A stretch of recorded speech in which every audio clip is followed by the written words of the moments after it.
What's up mga kabisik? Ang sample pala natin ngayon, ito ay entrance cap 1/2. Ito yung lumang klase na kailangan pa ng male adapter, PVC male adapter. Ito na yung bago na wala nang adapter, kinaklamp na lang dito. Itong butas nito. Ang gamit nito ay ito yung lagayan ng wire na number 8. Bali yung dito yun nilalagay yung flexible hose. Dito na ganyan dito sa thread nya sa lumang klase, at bubutasan dito nilalagay yung number 8 na wire. Kadalasan no sa number 8 lang kasi kasya nito. Ito yung susugat sa service stop wire galing sa poste.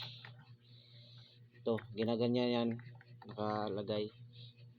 Kailangan pag kabit nyo nakaganyan, di dapat nakaganyan kasi kapag nakatihaya, kung nasa outdoor to, papasukan ng big at pupunta dito sa flexible hose, dito papunta sa breaker ninyo. Kailangan nakaganyan lang kung outdoor, na ganyan yan, para kahit umulan siya, di siya papasukan ng tubig. Hindi papasok yung tubig. Yun lang.